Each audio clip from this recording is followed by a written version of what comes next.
Hi, my name is Toquin Vu. I'm one of the PGY4s. I'm the academic chief. And today I want to present on our program, Penn State Health PM&R in Hershey, Pennsylvania. So why Hershey? In terms of Hershey, Pennsylvania, it's an area with relatively low cost of living. The Harrisburg, Hershey area is actually a great school district, good for family activities. When you think of Hershey, Pennsylvania, there's two things that people think of, which is Hershey Park and the Chocolate World, which as a Penn State Health employee, you get discounts to both places. The cities surrounding us, Harrisburg, Lancaster, Mechanicsburg, Camp Hill, all have great activities to do. There's plenty of opportunities for hiking, snow sports, lots of breweries and wineries, and plenty of places to eat. In Hershey and in Harrisburg, there are major concert centers, like the Giant Stadium in Hershey. Hershey also has its own stadium in the Chocolate Park, as well as River Park in Harrisburg. We're also home to a couple of semi-pro teams, the Hershey Bears and the Harrisburg Senators.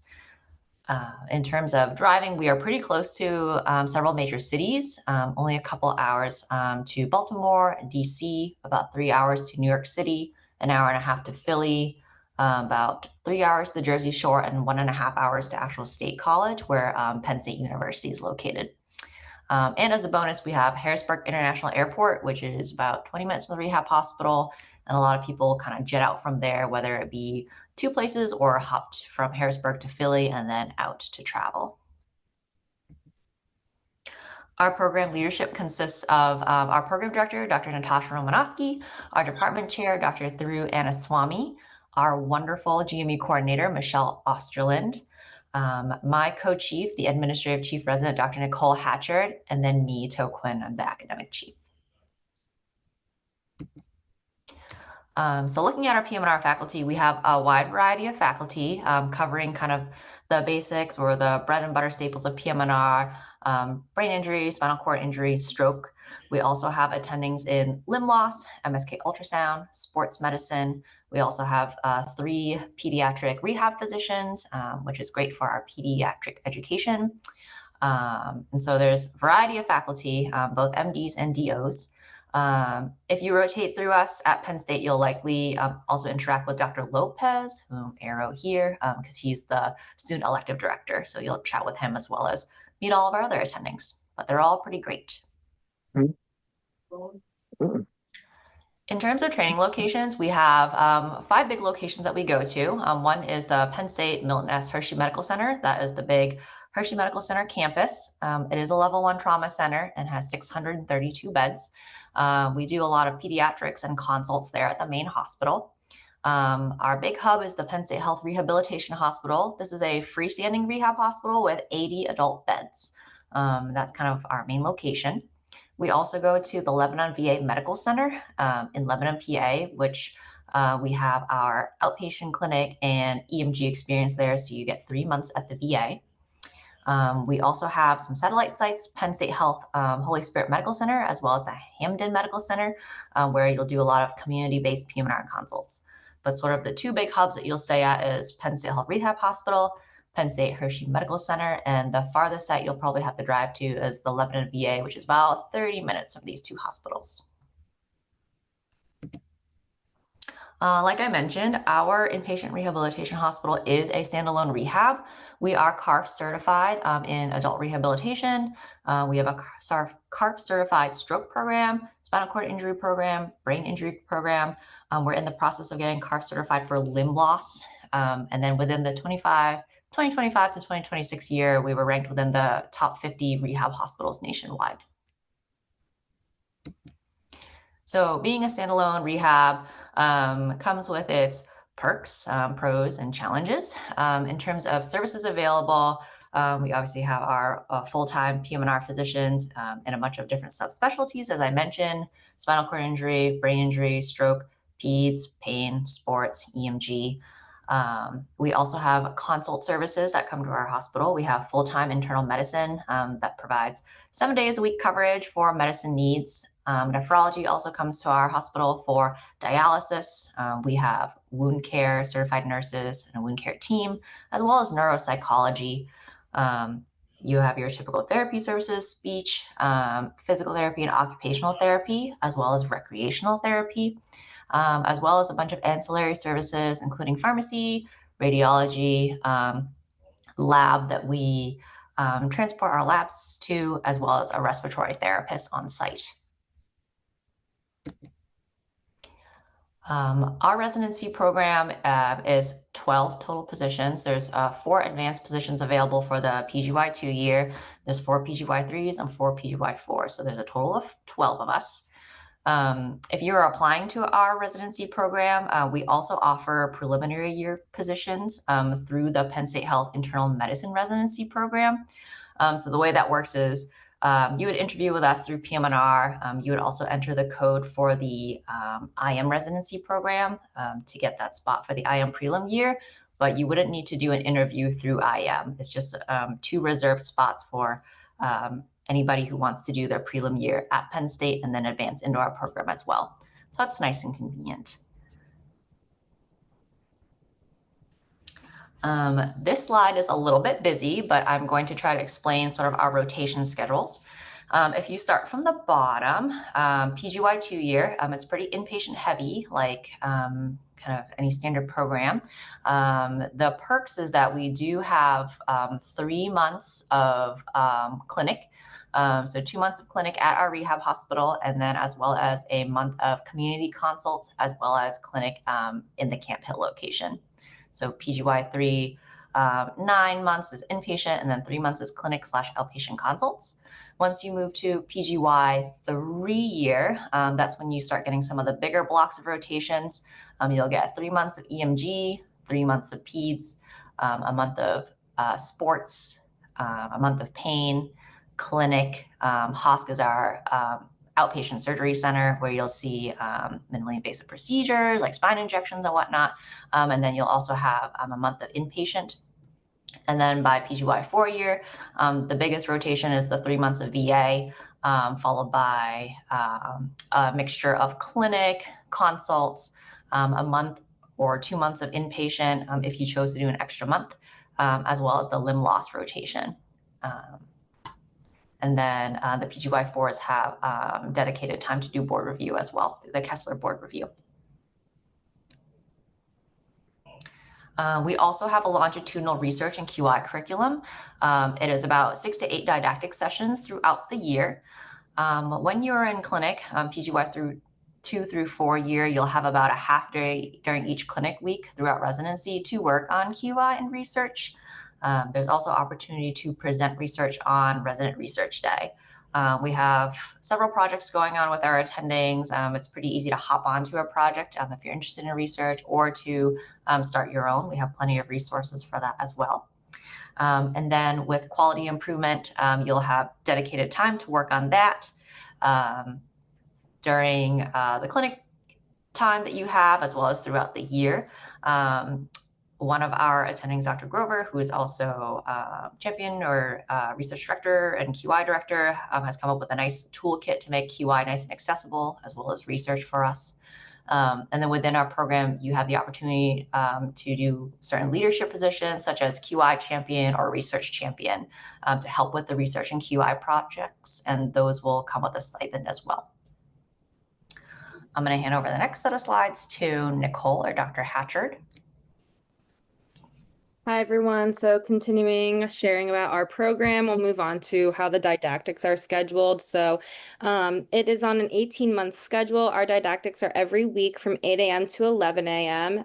It's protected time for all residents, so you can forward our invisible pager. We use Epic Chat now, so you can forward all of your Epic chats to your attending, and they'll take care of all patient care related to inpatient things. And if you're rotating outside the inpatient rehab, you're just expected to go to didactics, not expected to manage any patients or things going on. We also have free weekly breakfast at didactics, which is amazing, also accompanied by coffee and other things provided by our amazing program director, our program coordinator, Michelle. And then also we have the education accompanying all of the blocks that are typical of the AB PM&R. I know boards was just today, actually, so this is pretty relevant.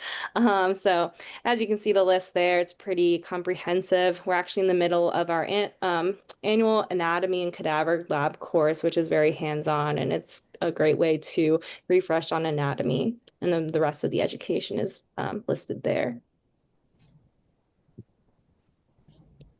And then other educational sessions include our monthly M&Ms, journal clubs, and grand rounds, which are typically done on Fridays.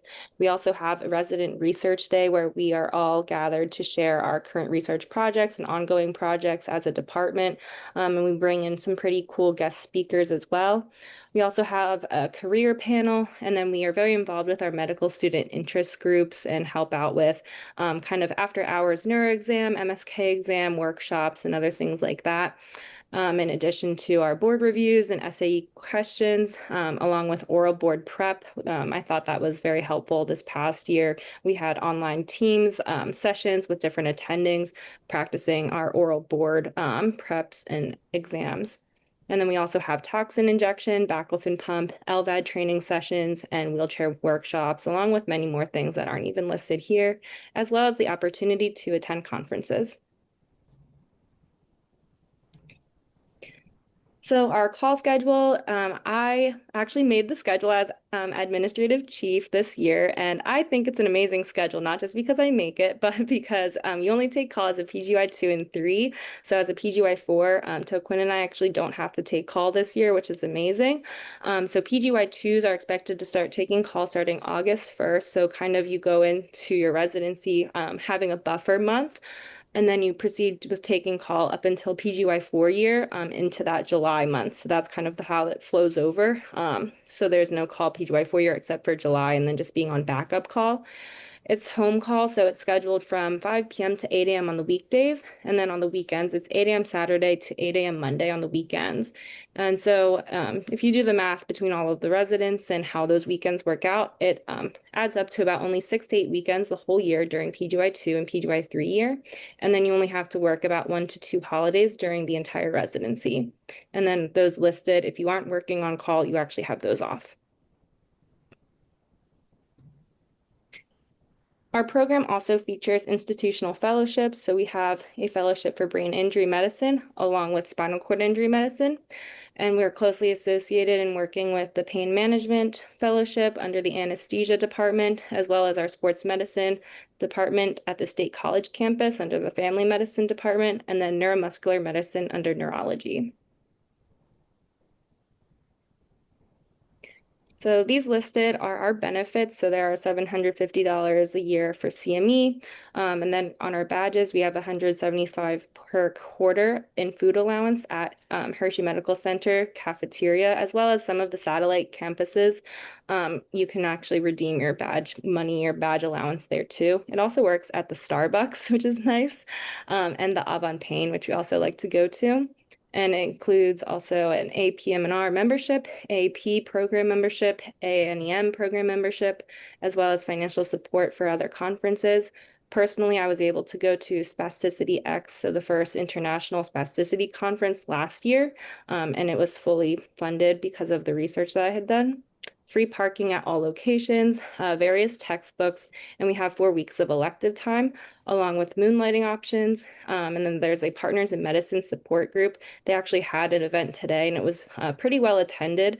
And then they brought food and other things like that. So things are coming back in person, which is nice. And then, like Toquin mentioned, the paid Kessler board review course for all PGY4s, and where we are excused from clinical duties. So we have a low cost of living with competitive stipends, as this slide shows, and I can definitely attest to that, as I like to use my stipend or salary to travel a lot of other places when I do have PTO, and I'm able to do so because of the low cost of living. So these are the stipends I think updated as of this year.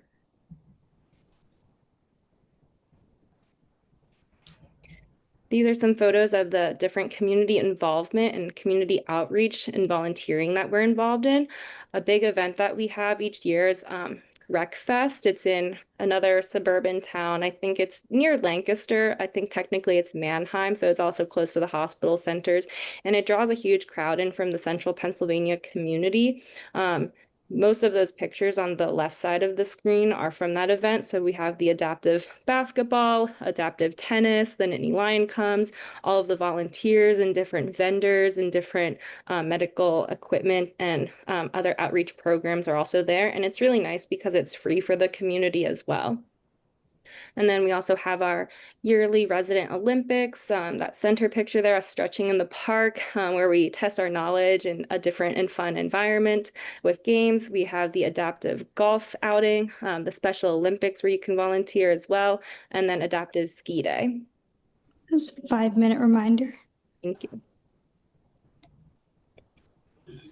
And then these are some pictures of resident life. So we were able to do kind of that picture all dressing like the 90s photo. We actually did go to JCPenney. Those are still open.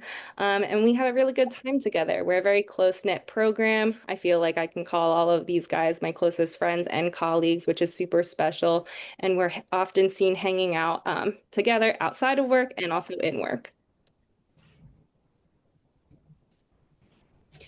So if you want to give us a follow, we are Penn State PM&R on Instagram for our department, and then the other Instagrams as listed for the Penn State GME, as well as our program director and program chair. Our program coordinator's contact information is also listed, mosterlin@pennstatehealth.psu.edu if you have any questions at all about rotating with us, if you have more questions about your experience, or if you're just interested in our program.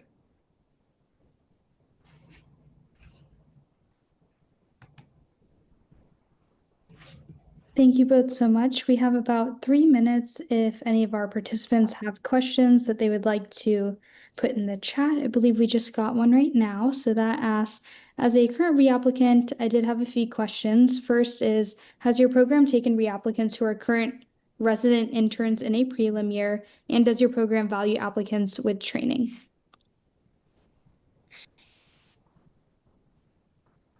Thank you for the question. So I'm not sure about the re-applicants, but we actually do have a resident who we had a spot actually open up, and then he was interviewed kind of outside of the general match because that was an open PGY2 slot when he was in a PGY1 position, and then he was then matched to our program. But I'm not sure the specifics on reapplicants in a prelim year, if that's how that process was. And we definitely value applicants with training of all varieties of training. And then I guess we have matched a reapplicant if that's kind of that specific category that you're putting that in. So I don't think there would be any concerns. And then I see another question. Could you please talk a little bit about the education track? I can take that question, Nicole. So in terms of residents as educators, we do have a program through Penn State Health itself. It's actually called Residents as Educators, and it's a track that residents can apply for and take additional courses throughout the year, whether it be in person or kind of teams after hours. And that kind of helps to solidify kind of the knowledge and training that you would need as an educator. We have actually a couple of PGY2s that are in that track right now who are interested in going into academic medicine and kind of being attendings and, teaching residents and med students. So that's something that we're kind of proud to have as a part of Penn State. And then just kind of going from year to year as we move from PGY2 to 3 to 4, we have opportunities to educate, not only to teach each other in workshops, presenting lectures, doing the lectures in anatomy for the clinical portions, but also mainly being the educators for the med students because we have a lot of rotating students and learners that come through. And so residents are kind of tasked with the responsibility of being the educators and kind of making sure that we show them the ropes. Beautiful. And I think we have just 1 more minute left. If we feel we could address that last question, it was regarding opportunities for sports med coverage. Yeah, so there are a lot of sports med coverage opportunities, and you actually have the opportunity to rotate up at State College. So we've had people that covered the NCAA championship of gymnastics last year, and they were able to cover some spring football games as well. And then I think lacrosse was also that season, kind of just sport dependent. And then also within the Hershey area, there's a lot of coverage with the local high schools and sports physicals, and there really is not a deficiency in sports coverage here. Perfect. Thank you both so much for your time today. We really appreciate it, and we hope you have a great night. Thank you. Thank you.